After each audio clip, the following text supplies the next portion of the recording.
Despite the dulcet and lovely voice that you hear on this podcast, public speaking is definitely not one of my favorite things or one of my fortes. It's a needed skill, however, for many safety professionals, whether they're talking to large or small groups of their coworkers and others.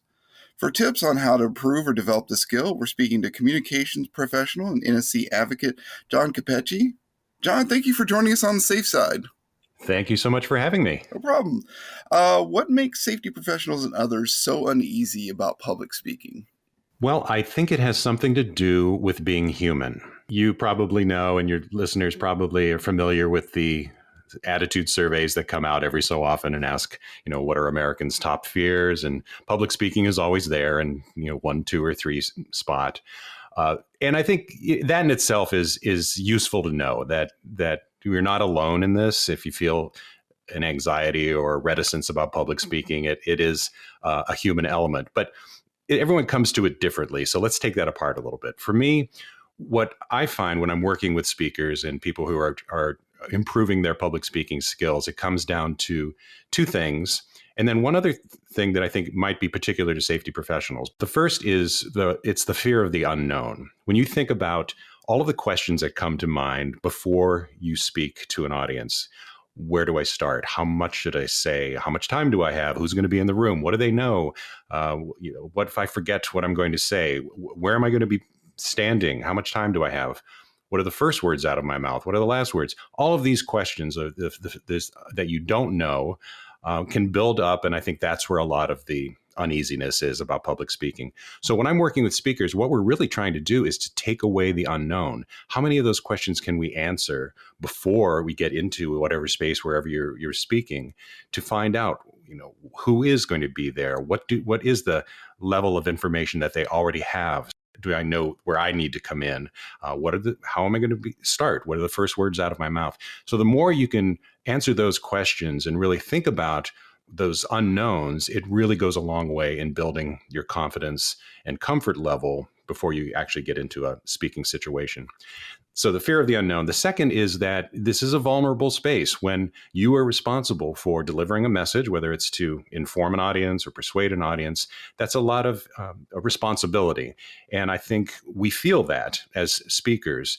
And sometimes we can be really hard on ourselves because I think we carry this very often a perfection in our heads. We think, well, I have to look like this if I'm going to be an effective public speaker or sound like that person.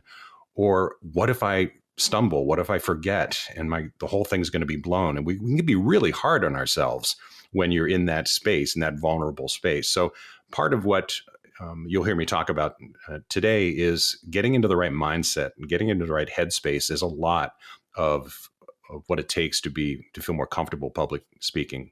So we try to look at setting up real expectations for ourselves. And then the third thing that I was thinking about with safety professionals, you may run into this very often, is that when you are a subject matter expert, when you're so far into your profession and you know so much, it sometimes can be difficult to know how much to say or what to shift your perspective into the audience's role, to say, where do I need to start with an audience that may not be as professional or knows as much as I do about this? I don't want to come in over their heads, but how can I get my information I know so much about into a really manageable time and manageable package? So I think that's a challenge as well that might cause some unease about public speaking.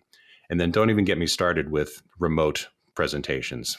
But actually, we'll talk about those, I think, today, too, because we're still in a place where very often the presentations we're giving are into a camera via Zoom or Teams. So we can talk about how to feel more comfortable with that as well.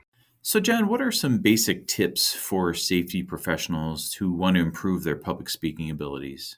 Well, first, I would think about separating it into 2 types of improvement: content and delivery, what you say and how you say it. I mean, obviously, those are inextricably linked, but they require different kinds of attention. So, well, first, let's talk about content. I mentioned this already of when you're a subject matter expert, sometimes you need to remind yourself to shift perspectives, to be audience-centered. And so I often advise speakers before you even decide what you're going to say, what you're trying to accomplish, in a talk or presentation, to first step back and think about the audience's perspective. You can never know too much about an audience. I find the more you can find out about them or put yourself in their place to think about what knowledge they have, what attitudes they may be bringing into the situation, and what you can truly accomplish with that audience in the time you have. The question I like to ask myself before putting together any talk or presentation is, if they remember nothing else, what do I want them to take out of the room? If somebody were to talk to them after they heard me speak and they say, well, what did Capecci talk about? I'm hoping that they would say this, or I'm hoping they would say this. So I'd really try to focus and be strategic before you even start putting together the content of your talk or presentation. And then in putting it together, it really comes down to being super organized. The cliche of, tell them what you're going to tell them, and then tell them what you told them. It's a little simplistic, but it's a great reminder that there is a package that you want to put together. And the best speakers really make it very easy for audiences to classify the information. They don't have to work to say what's the most important here. The most effective speakers really take the audience on a tour. So you lay out a map for them in the beginning and say, here's where we're going, folks. We're going to stop here, here, and here. And then throughout the talk, you're doing whatever you can to guide them clearly through this information. Typically, we arrange it around 3 key points or 5 key messages. And then you give signposts along the way. We've stopped here to talk about this. Now we're moving over here. And really, you can't be too obvious, I think, when you're speaking, to help guide people through the process. So that's a couple of tips in terms of content. In terms of delivery, the very fact that you've tuned in to hear this podcast today is the first step. I mean, you're getting serious about it. I mean, it takes time and it takes attention. You mentioned in the beginning that it's not one of your favorite things, Alan. I would guess that most safety professionals listening probably didn't choose this career because it would give you a lot of opportunities to speak, right?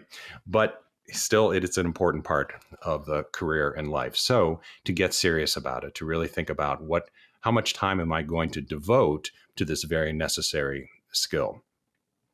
Train for it. When you're going to run a marathon, you don't just open the front door and start running, right? You find out what others have done to be successful. You warm up, you start slow, you train for it. And that's the same thing with public speaking, which is a full body experience. One of the best tips I find that I've seen really help people get much more comfortable in the act of speaking is to get the talk into your body as soon as you can. In other words, start speaking even when you're just thinking about what you're going to say, what you're going to put together. In the privacy of your office, in the privacy of your home or home office, talk out your ideas. Well, I could start with this, or I could tell this story, or I want to really get this across. And get in the habit of oralizing your process, practicing on your feet, even while you're trying to figure out what you're going to say. And that sounds really odd, but what you're doing is you're already practicing the whole body that's going to be giving this presentation. The sooner you can get speaking, the closer you're going to get to that really comfortable presentation style. Now, I know everybody works differently. At some point, you need to sit down and write out your ideas or put together an outline or work on some visuals. But more often than not, what I see people doing is spending 90% of their time doing that.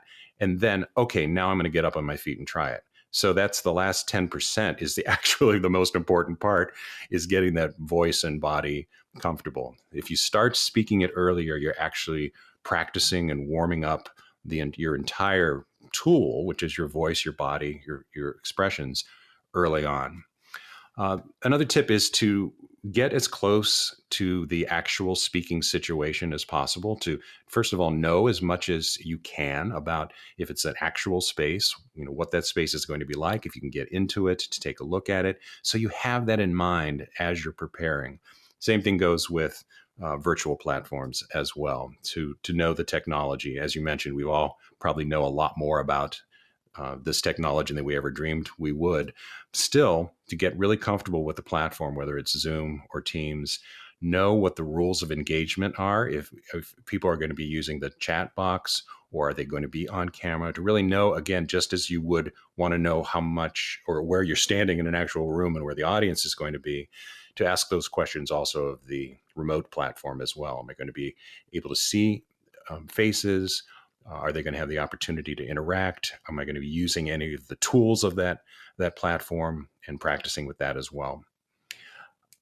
One other tip that I'm frequently working with speakers on is looking for those opportunities to make it personal, to share your personal experiences, your stories with an audience. And that doesn't mean you need to disclose your deepest, darkest secrets, but it is saying to think about what you've experienced as a professional. How can you bring in those examples of the information that you're conveying? Personalizing information also is not just sharing stories. It's also saying what your relationship to the content is. When a speaker says things like, this next information that I want to share with you is what I'm most excited about. When I tell you what my relationship is how I feel about what I'm expressing to you, also is making a personal connection to say, here's what I was surprised by. This still troubles me, or I think this is worthy of discussion, and here's why. And whenever you make that connection between yourself and your content, I think you're also engaging the audience as well. So those are some tips. Staying on the tips front, I know you mentioned some of those training tactics a moment ago, but as for the actual practice and simulation of public speaking, what might you recommend is ways to do that? Sure. One is what I discussed earlier about oralizing, talking it out as soon as you can, to start working that into your process so that practice is not the last thing you get to incorporate it into your development work. Really, that goes a long way. I think also to practice, it's important to think about the style of speaking that you want to use. In business presentations, typically it's more informal, conversational than, say, if you were giving a TED talk, right? And the mode of speaking that we typically recommend is what I call improvisational speaking. It's not completely speaking off the cuff, but it's also not completely scripted and sounding very canned. It's somewhere in between, where you've organized it, you know how you're going to start, you know where you're going along this journey, you know how you're going to end, but you still work to keep it conversational. I always think of it as, it's very much like jazz. It's when a jazz musician is playing a standard like My Funny Valentine or As Time Goes By, the notes of the song are going to stay the same, but how he or she gets that song out there is going to vary each time, depending on the mood, depending on the audience, depending on the time. And it's the same way when we're giving a talk too, or giving a presentation, that you've got it structured, but allow yourself that freedom to stay conversational. If it doesn't come out the same way every time, that's fine. And so what can you do in your practice to allow you to keep conversational, but also stay on track? So I usually encourage speakers to work toward a sort of skeleton outline, the key points. You see your structure there, but to really work on working away from that outline and think about keeping in contact with your audience. People say, is it bad to have notes?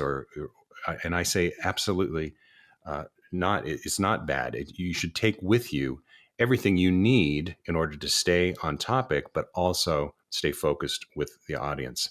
So that's part of the practice as well, is getting used to working off your outline, but also feeling comfortable referring to it when you need to. Another, I think, important part of practice is leaning on your community of colleagues. I think other professionals, if you're all frequently having to speak, whether it's to frontline workers or to the C-suite or at conferences, talk to each other about the process. Hey, what have you found worked? Or what did you do when? Or how do you start? What have you found is what people really latch onto when you're talking about that topic, and start, sharing that information with your colleagues in your community. And I think you start to build this community of speakers, so that you're not alone in doing this. We're all trying to work on the same thing, which is to be concise and clear and engaging. So talk to each other about how you do that. Don't be afraid to ask for feedback. Gather a small group together, whether it's friends and family or your colleagues, and you don't have to try out the entire presentation, but you might want to gather some folks together and say, hey, I was thinking about starting like this tomorrow. How does this sound? Or did anything in that, I'm going to give you just the first couple minutes, does anything stick out that doesn't make sense? Or do you have any questions there? And it's really, so valuable to get that feedback before you actually get into the actual situation. Another tip for practice is to practice your presentation in chunks. In other words, don't practice only from the start to the finish each time. Okay, I'm going to get up and start the presentation, and then you start practicing it. And what happens? The phone rings, emails come in, you get distracted, you stop. Okay, I'm going to start again. You start again, another email comes in, and pretty soon you are only practicing part of the presentation. What I encourage people to do is practice in chunks. Practice the introduction, practice a particular slide if you're using visuals, practice the last minute, practice a particular story. The more flexible you are in dipping in and out of this talk, the more flexible you are when you actually give it. This is probably the time to think about Zoom tips too, because it requires just as much practice, I think, when you are presenting remotely as it does when you're in the actual room. One of the hardest things for some people is to get used to delivering to a camera.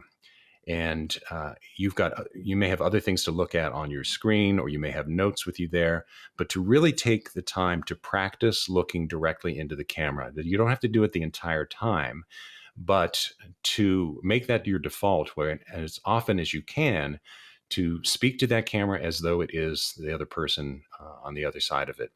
It really does go a long way in engaging those who are tuning in and watching your remote presentation. If you are presenting with visuals remotely, if you share your screen or throw your PowerPoint up there, your face becomes the little small thing in the corner, and the visuals take up most of the screen. And the visuals typically are, larger and more colorful than you are as a speaker. So what can you do to work against that? Practice going full screen. Practice with Zoom or with the Teams platform of stop sharing so that you are full screen when you want to talk to your audience, engage with them, and then share again. You might pick out 2 or 3 places in your presentation where you know for certain you're going to stop sharing and go full screen, so that you can use your your facial expressions. You can talk directly to the camera, engage remote listeners that way.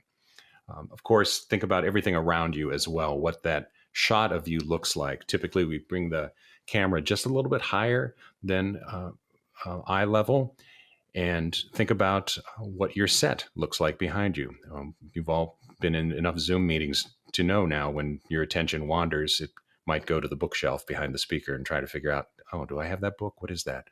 So think about anything that could take the audience's attention away from your talk as well. So what are some of the benefits that can come from being a better speaker?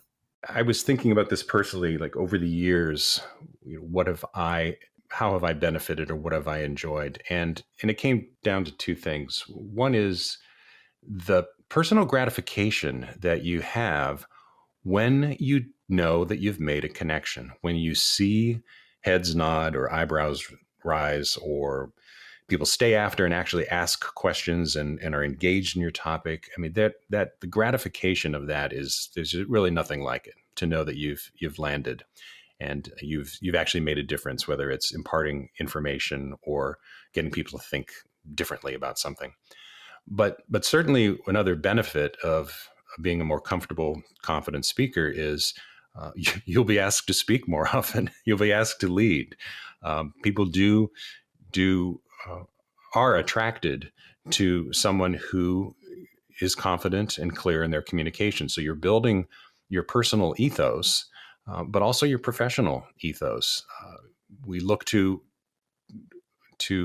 clear speakers as our leaders, as our respected colleagues who have a talent or have built a skill and worked that skill to speak confidently and clearly. And so don't be surprised when you start getting more requests. John, the last thing we wanted to ask you about was for folks who do want to improve and really dive into speaking, are there resources or tools that you would recommend? Yeah. First, I would go back to what I said earlier to build your community. First of all, I think know who your colleagues are or friends who you can talk to about your public speaking, and so it becomes an active part of your lives, not something that the necessary evil that you have to do every so often. But keep the communication about communication going with your colleagues. And the second is to invest in the help, whether it's a $20 course at the library or it's hiring a communication coach or communication agency. I would go online, look locally, but now, the benefits of us being virtual or hybrid is that they don't have to be local. And there's a lot of great online support. What I would do is search for online public speaking, or also search for communication skills or presentation skills, because coaches and agencies refer to it in different ways. And then when you find some online resources, I would look for two things. Look for their accreditation. Look if they have been accredited by an organization such as the ATD, which is the Association for Talent Development. And also look at what their approach is. Again, step back and think about what kind of speaking support you want. Are you going to be giving a TED Talk, or are you giving more informal presentations as part of doing business?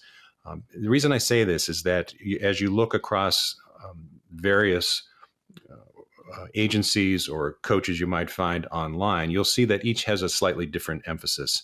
Some may be preparing professional speakers to be on stage with huge visuals behind them and a headset mic and more the sort of TED Talk format. Others are really focused on your day-to-day business communication. So really look carefully at what their approach is, and don't be afraid to ask how they go about working with speakers. I would be a little bit leery of coaches or agencies that are very performance-based or rules-based. They're going to guide you to a very particular kind of speaking, as opposed to those that are really focused on you making a connection and also are familiar with the demands of business communication. So that's where I would start. Looking online first for online resources, and then see locally if any of these coaches or agencies offer one-on-one, personal, actual coaching as well. I work but particularly with speakers who are drawing from their personal experience, who are sharing their stories in order to connect with an audience. Very often it's to advocate for a cause or an organization that they're working for. If you have a particular interest in that kind of, or that aspect of communication, of drawing on your lived experience and your personal narratives, I'd be more than happy to speak with folks as well. Well, this was fantastic. Thank you so much, John, for sharing this information with us and our listeners. And it was great to have you here on the Safe Side. Thanks so much for having me. It's one of my favorite things to talk about is talking.